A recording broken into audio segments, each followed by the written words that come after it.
Do you understand English perfectly, but freeze when it's your turn to speak? Like one important word just suddenly disappears from your mind. Oh, that is just the most frustrating feeling, right? It really is. You know exactly what you mean, but missing just one word brings the whole conversation to a grinding halt. Today, we're going to show you how to respond faster, even when you need time to think. Exactly. Because by the end of this deep dive, you, the listener, will know 5 natural expressions that will help you avoid those awkward silences and just keep speaking.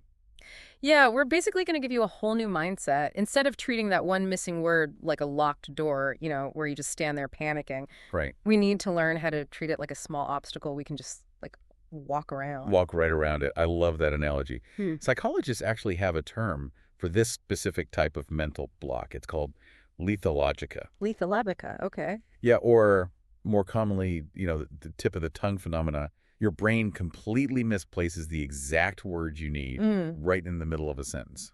It's like my brain is just buffering. Like, I have the data, I know it's in there, but the connection is lagging. Exactly. The picture is perfectly clear in your mind, but you just can't retrieve those specific syllables. Oh.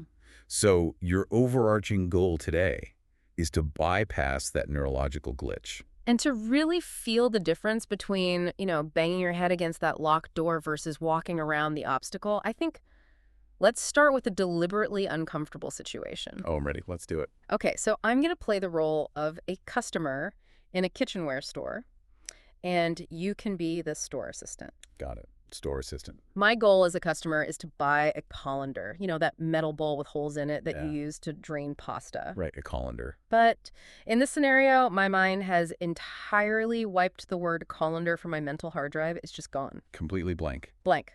So let's see how this usually plays out for people. Ready? I'm ready. Good afternoon. Can I Yeah. help you find something today? Yes. I need, I don't know the English word. No problem at all. What does the item do? I don't know how to say it in English. Oh, well, is it a kitchen tool? Yes, but, I don't know the word. A frying pan, perhaps. Yeah. A mixing bowl. No, it's difficult. Never mind. Are you sure? Perhaps you could try to describe it for me. No, my English is bad. I'll just find it myself. All right. Let me know if you need any assistance later. Ouch. Wow. Stepping out of the role play for a second, that was genuinely painful to do. It's awkward, right? It was. The tension spiked immediately. I felt incredibly foolish. And, well, worst of all, I still don't have my colander. I just walked away. So what's fascinating here is the linguistics of what just happened. In that scenario, your brain experienced a temporary retrieval failure, which is totally normal. Right. But your reaction to that failure triggered a massive spike in what linguists call the affective filter. Yeah. Basically, you panicked. I totally panicked. I felt like a deer in headlights. And when panic sets in, the emotional part of your brain just completely overrides the logical part. It shuts down your access to the vocabulary you actually do have. Yeah. You basically isolated yourself. Okay, let's unpack this because I want to push back on that just a little bit. Sure. Wasn't the problem simply a lack of vocabulary? Like, if I had just possessed the word colander on the tip of my tongue, ready to go, none of that awkwardness would have happened. Well, you're falling into a really common cognitive trap there. Oh, really? Yeah. Vocabulary was not the root issue at all. The real problem was your limiting belief that you absolutely had to produce that one specific word to be understood. Because you believe that, you simply repeated, I don't know the English word. Which, to be fair, was factually accurate. I didn't know it. Right. It explains your internal distress beautifully. But think about the person standing across from you. Stating, I don't know the word, gives the listener zero actionable data. Oh, I see what you mean. You're essentially staring at that invisible locked door and telling the store clerk, hey, the door is locked, rather than, describing what's inside the room. Yeah, I gave you nothing to work with. Exactly. Listen, native speakers forget words constantly. They don't have flawless memories. They just utilize better recovery strategies. They don't announce their linguistic failure and just walk away. They keep the communication flowing while their brain searches the archives. So how do we actually do that? Right. How do we walk around the obstacle? Yes. What's the secret? We rely on a sequence of conversational tools designed to, bypass that affective filter. And the good news is you don't need to memorize a textbook of advanced idioms. We're just going to look at 5 core expressions. 5 expressions, that's it. That's it. You usually only need to combine 2 or 3 of these to succeed. Amazing. Okay, let's dive into them. I want to assure everyone listening these are all you need. So, what is expression number one? The very first step is to buy yourself mental breathing room without losing status in the conversation. We use the phrase, "the word is on the tip of my tongue, but." Oh, nice. So we're naming the phenomenon we talked about earlier. Exactly. So instead of saying my English is bad, I say the word is on the tip of my tongue, but. Yes. Compare the psychological weight of those two phrases. Yeah, my English is terrible. Signals total defeat. It tells the listener, like, lower your expectations. Communication is over. Right. But saying, "the word is on the tip of my tongue," signals high linguistic competence. You're telling the listener, hey, I am fully capable of having this conversation. My hard drive is just taking an extra second to load the file, so hold on. It totally changes the power dynamic. I haven't lost control. I'm just managing a delay. I like that. But buying time is only step one. Once my brain is buffering, I still need to actually communicate the concept. Which requires tapping into how human memory is organized. Our brains don't store words in alphabetical lists like a dictionary. Memory is highly associative. Words are stored in conceptual networks. So the next logical step is to point the listener toward the correct network by establishing a broad boundary. So we use the second expression, "it's a kind of." So we're giving them the category, like it's a kind of kitchen tool or it's a kind of electronic device. Exactly. You are essentially telling the listener which drawer of the filing cabinet to open. So if you forget the word thermos and you start with, "it's a kind of container." Oh, I get it. The person listening immediately discards thousands of irrelevant words. They stop thinking about furniture or, vehicles and narrow their focus entirely to objects that hold things. Spot on. It narrows down the universe of possibilities. Okay, I see the logic there. But, I mean, if I walk up to a clerk and say, I'm looking for a kind of container, they're probably going to hand me a plastic Tupperware box. The category is way too broad. You hit on something crucial there. Categorization alone rarely solves the puzzle, but it prepares the mind for the next layer of associative memory, which is action. Yeah, human beings are deeply pragmatic creatures. We define the objects in our world primarily by what they do for us.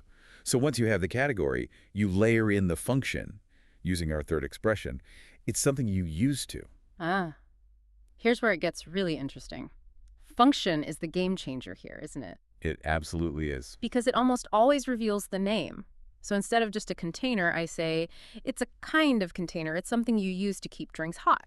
And instantly, the listener's brain jumps to thermos. Notice what happened to the dynamic there. The listener isn't just passively watching me struggle anymore. I've handed them a clue, and their brain automatically starts trying to solve the puzzle with me. Exactly. Let's test this with a slightly harder concept. Say you're at a hardware store and you need, an extension cord. The cable you use when you're plugged won't reach the wall. Okay, so if I just use expression 2 and say it's a kind of electronic device, they might think I want a toaster or a drill. Right, so apply the functional layer, expression 3. Okay, it's something you use to connect an electrical device when the cable is too short. Boom. The hardware store clerk will immediately point you to the extension cords. Even if your grammar is a little messy, describing the function makes your intention unmistakable. We focus so much on getting the exact word, we forget that communication is just about shared meaning. Exactly. But what if the object is highly specific and functions still leave some room for confusion? For example, a colander and a slotted spoon are both kitchen tools used to drain water. Oh, that's true. When utility overlaps like that, we pivot to visual appearance. This requires a very specific two-part formula, which is our fourth expression. You compare the unknown object to a highly familiar object, and then you explicitly state the difference. So what's the structure for that? It looks like, except... Oh, I like that. Bringing it back to our pasta problem. It looks like a bowl, except it has lots of small holes in it. Yes. You instantly see the colander in your mind's eye. Let me try another one. It looks like a small pair of scissors, except you use it to cut your nails. A nail clipper. Perfect. The visual comparison anchors the listener, but the entire strategy hinges on that word, except. That's your pivot point. It's a warning, really. Don't forget the except part. Because if I walk into the store and just say, I'm looking for something that looks like a bowl... The clerk will just hand you a standard soup bowl. Right. The except is the vital modifier that transforms the normal object into the specific target you're looking for. I love how these stack on top of each other. You start with the category, add the function, and refine with the appearance. But there's one more tool in the kit, right? Expression number 5. And from my notes, this one completely flips the script. It really does. Up until this point, we have been formulating statements. You are pushing information toward the listener. The final strategy is to pull information from them by turning your description into a natural, direct question. So we ask them. Yes. The phrase is, what do you call the thing that? What do you call the thing that... Okay, so you're literally interviewing the listener for the vocabulary. Like, what do you call the thing that you use to open a bottle of wine? A corkscrew. See? You've taken your struggle and reframed it as a simple trivia question. And the true power of this pattern is its flexibility. It applies way beyond physical objects. Wait, really? Oh, absolutely. You can swap out the thing for almost anything. Oh, I see. So if I forget a profession, I can say, what do you call the person who checks your eyes? The optometrist. Exactly. Or for a location, what do you call the place where legal trials are held? The courtroom. Yes. It acts as a universal adapter for missing vocabulary. What do you call the thing that, what do you call the person who, what do you call the place where, by embedding your description inside a question, you completely eliminate the awkwardness? This feels like a completely different way of operating. It's so empowering. I want to put these pieces together and see how they actually function in real time. Let's do it. Let's return to the kitchenware store.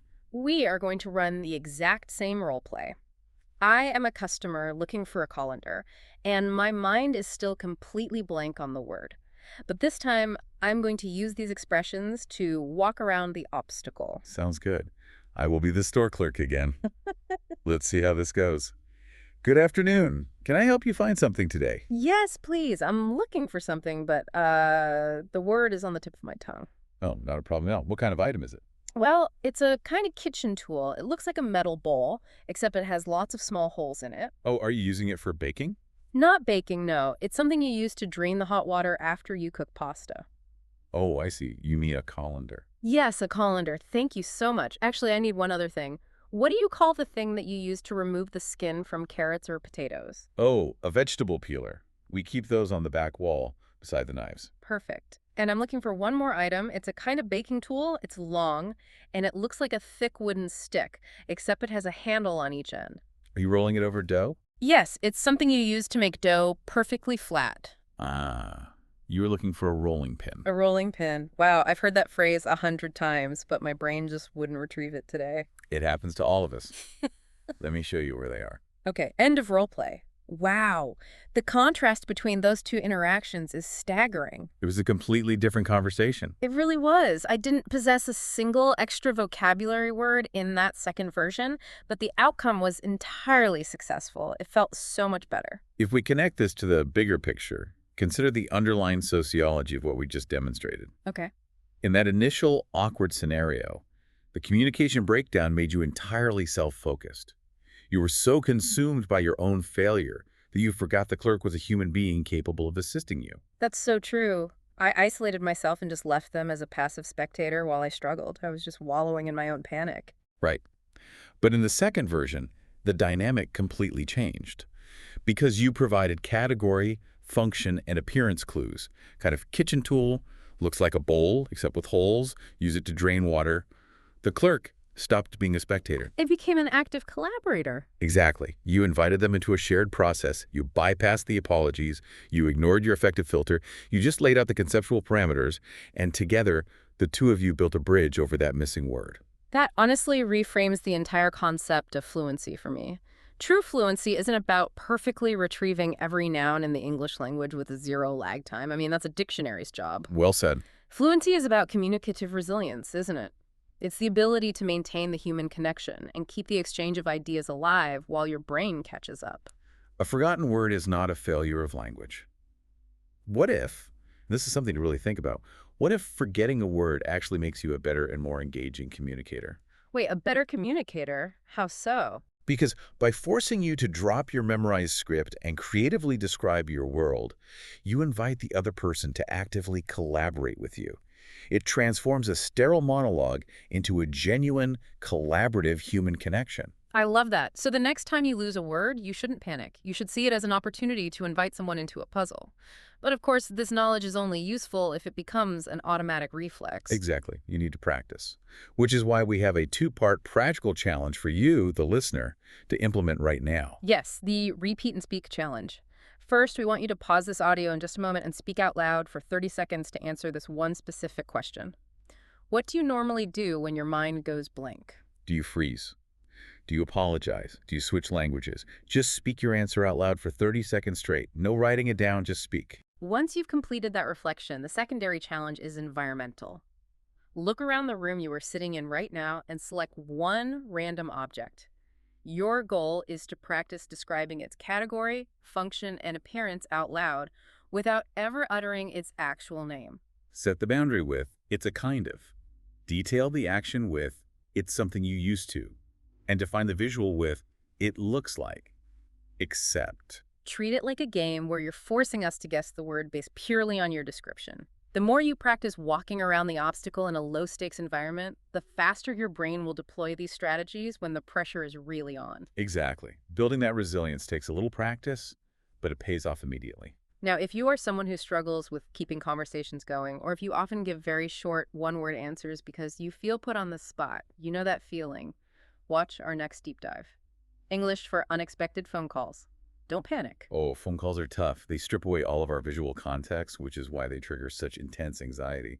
We'll teach you how to answer naturally, ask for clarification without sounding confused, and handle completely unexpected inquiries with absolute confidence. It's going to be a highly practical session. Until then, the next time a crucial word vanishes from your brain, remember, stop pulling on the locked door, let your brain buffer, lay out the clues, and invite your listener to help you solve the puzzle. Keep practicing, and we'll see you next time.